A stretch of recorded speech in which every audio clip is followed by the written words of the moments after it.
काशी गंगेकाठी बसलेलं एक महत्त्वाचं हिंदू धर्मातलं तीर्थक्षेत्र. अनेक मंदिरं, घाट या सगळ्यांनी हे तीर्थक्षेत्र अक्षरशः फुलून गेले. याच तीर्थक्षेत्रामध्ये महत्त्वाचं मंदिर आहे ते म्हणजे काशी विश्वनाथाचं मंदिर. या काशी विश्वनाथाच्या मंदिरावरती 350 वर्षांपूर्वी हातोडा फिरवण्यात आला आणि हे मंदिर जमीनदोस्त करण्यात आलं. जेव्हा इथं छत्रपती शिवाजी महाराजांनी रायगडावरती राज्याभिषेक करून हिंदवी स्वराज्य स्थापन केलं, पुढे जेव्हा या स्वराज्याचं साम्राज्यामध्ये रूपांतर झालं, तेव्हा मराठ्यांची सत्ता अगदी दिल्लीला सुद्धा बसली. याच वेळेला मराठ्यांनी काशीचं हे काशी विश्वनाथ मंदिर परत बांधण्याचे प्रयत्न केले. त्यातलाच एक महत्त्वाचा प्रयत्न आज आपल्याला या व्हिडिओतनं जाणून घ्यायचा. नमस्कार, मी चिन्मय वाडेकर. माझ्या यूट्यूब चॅनलमध्ये तुम्हा सगळ्यांचं पुन्हा एकदा स्वागत.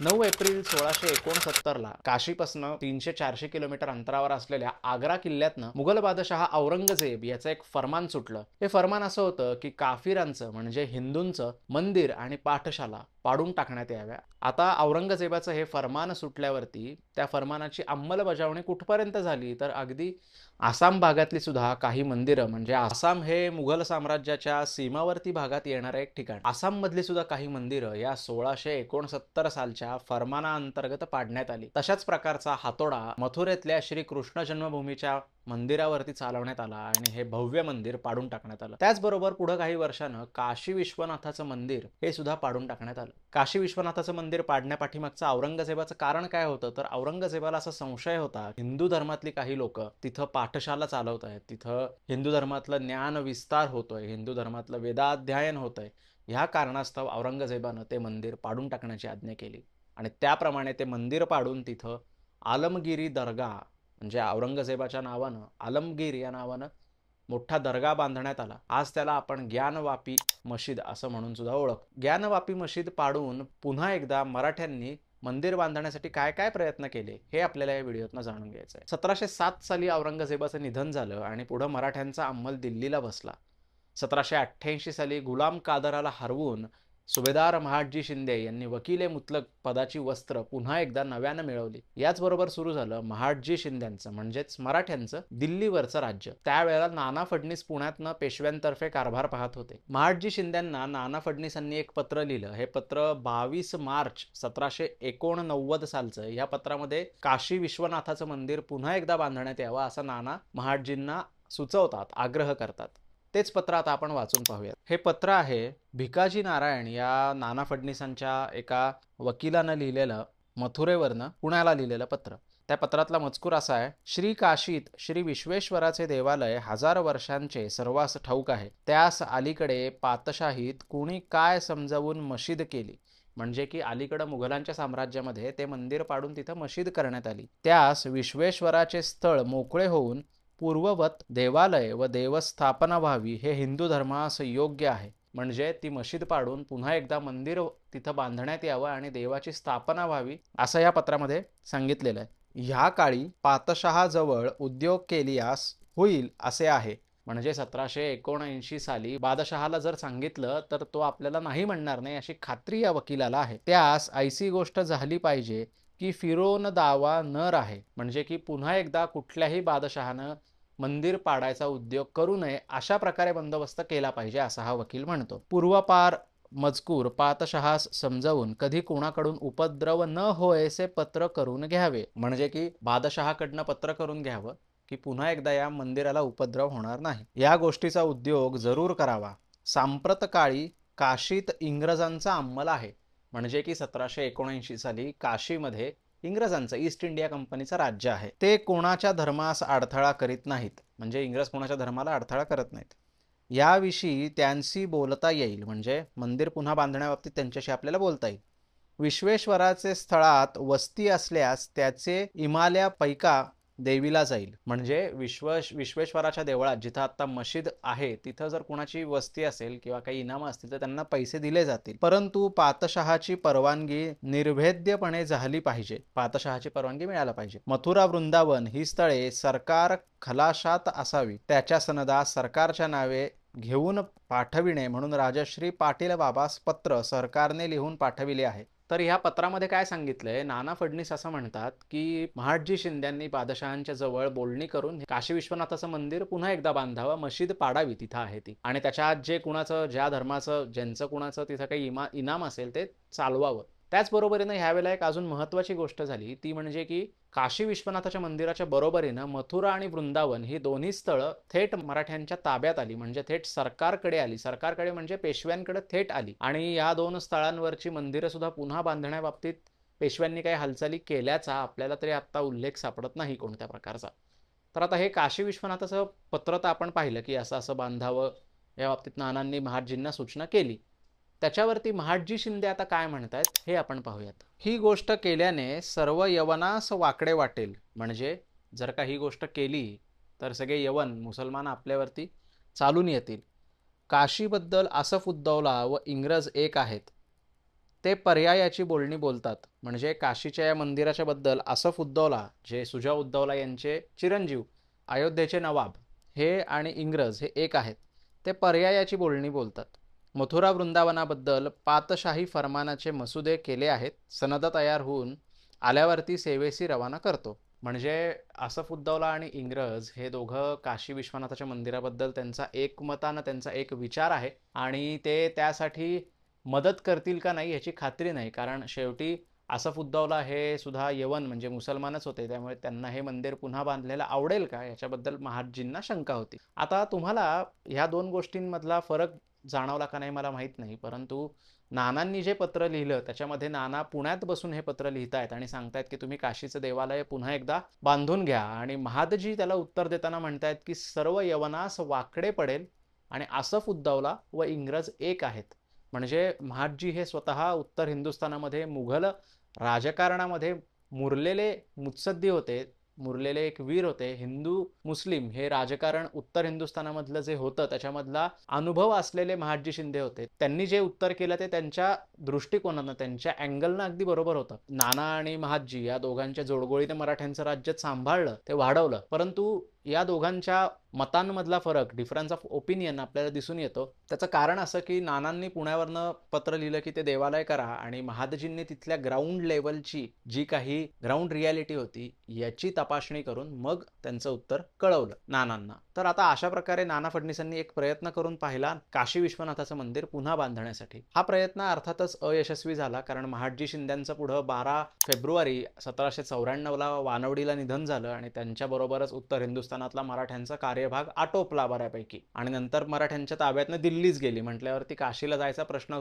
उरत नाही. आणि 1818ला तर मराठ्यांचं सार्वभौम राज्य कोसळून पडलं आणि संस्थानच शिल्लक राहिली. आता तुम्ही असं म्हणाल की काशी विश्वनाथाचं मंदिर परत बांधावं हे सांगणारे एकटे नाना फडणीसच होते का, तर तसं नाहीये. त्याच्या आधी सुद्धा सुभेदार मल्हारराव होळकर यांनी 1742 साली सुद्धा काशी विश्वनाथ मंदिर पुन्हा एकदा बांधण्यात यावं असं सुचवलं होतं. त्याचबरोबर सुभेदार मल्हारराव होळकरांनी मथुरेचंही श्रीकृष्ण जन्मभूमीचं मंदिर पुन्हा उभं करावं या बाबतीत सुद्धा प्रयत्न केलेले होते. त्याचबरोबर स्वतः देवी अहिल्याबाई होळकर यांनी काशी विश्वनाथाचं जे मंदिर आज आपल्याला दिसतं ते देवी अहिल्याबाई होळकर यांनी बांधलेलं आहे, आणि त्याचबरोबर घाट सुद्धा त्यांनी काशीला बांधलेले आहेत. म्हणजे असं नव्हतं की मराठ्यांचं काशीकडे दुर्लक्ष होत होतं. नानासाहेब पेशव्यांनी सुद्धा खूप प्रयत्न केला होता काशी विश्वनाथाचं मंदिर आपल्याला पुन्हा एकदा बांधता यावं ह्यासाठी. हीच रेघ पुढं नाना फडणीसांनी सुद्धा ओढल्याचं आपल्याला दिसतं. का मराठ्यांना हे मंदिर परत बांधता आलं नाही ह्याचे काही तर्क आपण किंवा याचे काही अझम्पशन्स आपण आत्ता पाहूयात. आता हे जे अझम्पशन्स मी मांडतोय हे मी अभ्यास करून माझ्या पद्धतीने मांडलेले आहेत. तुमचे आणि माझे एकसारखे विचार असतील असं नाही. तुम्हाला वेगळं वाटत असेल कदाचित तुम्ही कमेंटमध्ये कळवा की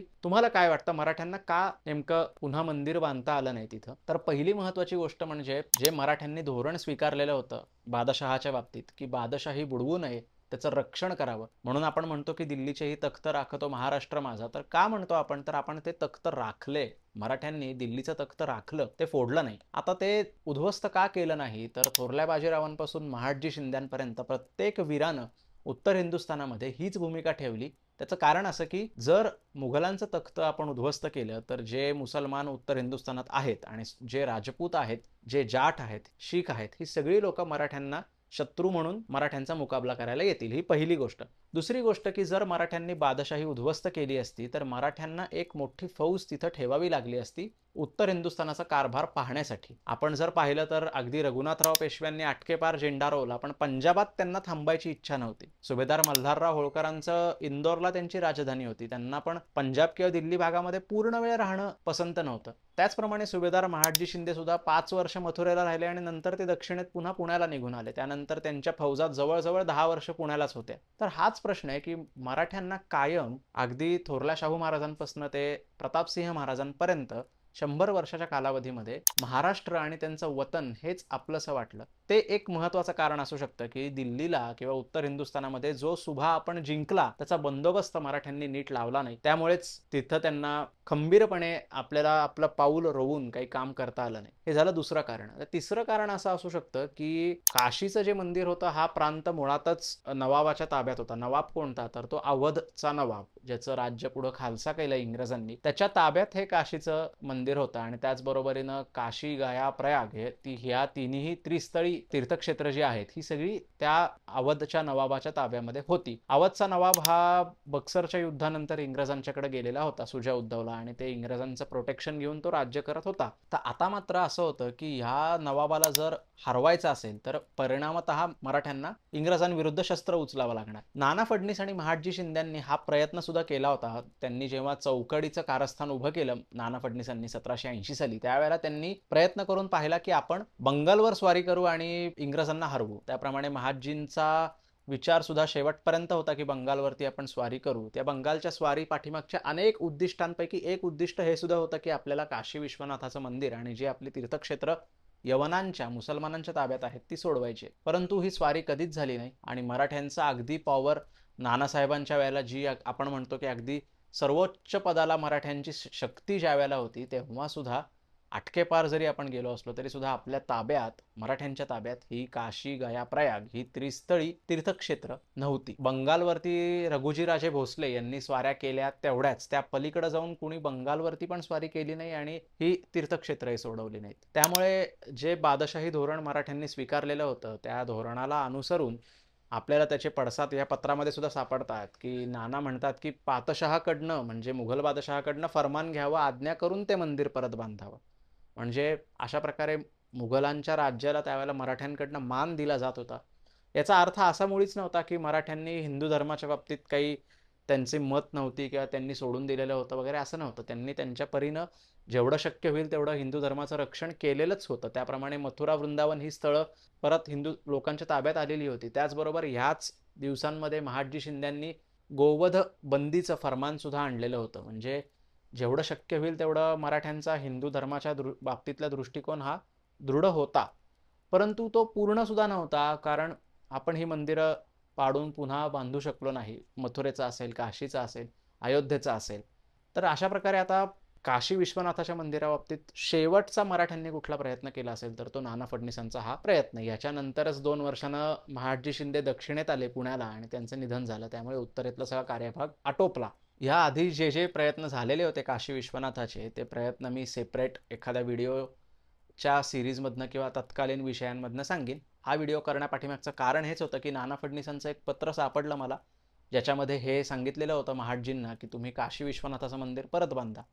आणि मराठे आणि काशी हे नातं खूप घट्ट आणि बरंच खोल जाणार आहे, कारण प्रतापसिंह महाराज छत्रपती यांना सुद्धा काशीला ठेवण्यात आलं होतं. दुसरे चिमाजी अप्पा पेशवे हे सुद्धा काशीला होते. काशीमध्ये मराठी माणसांची अनेक घरं होती, आज सुद्धा आहेत. आणि देवी अहिल्याबाई होळकर यांनी तर अनेक घाट आणि मंदिरं काशीमध्ये बांधली. त्याचप्रमाणे पेशव्यांनी पण मंदिरं काशीमध्ये बांधली. मराठी माणसांची असलेली काशीवरती श्रद्धा ही निश्चितच, त्याच्यात कुठंच काही शंका घेण्याचं कारण नाही.